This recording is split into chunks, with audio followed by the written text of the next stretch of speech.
دو ننھے مجاہدوں کا ابو جہل کو قتل کرنا۔ سیدنا عبد الرحمن بن عوف رضی اللہ عنہ کہتے ہیں کہ صف بندی غزوہ بدر میں میرے دائیں بائیں نوجوان لڑکے تھے۔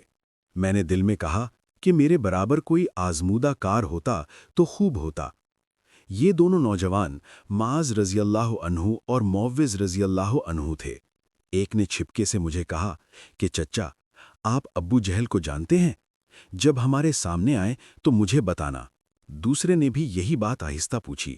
میں نے کہا، تم کیا کرو گے اگر اسے دیکھ لو؟ انہوں نے کہا، ہم نے سنا ہے کہ وہ رسول اللہ صلی اللہ علیہ وسلم کو گالیاں دیتا ہے۔ ہم نے عہد کر لیا ہے کہ اسے ضرور قتل کریں گے یا اپنی جان دے دیں گے۔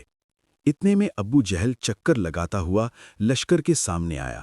میں نے دونوں لڑکوں سے کہا، دیکھو، ابو جہل وہ ہے۔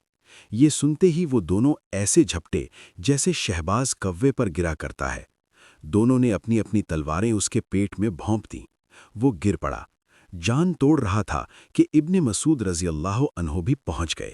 انہوں نے اس کی چھاتی پر پاؤں رکھ سر کاٹا اور داڑھی سے پکڑ کر سر اٹھا لیا۔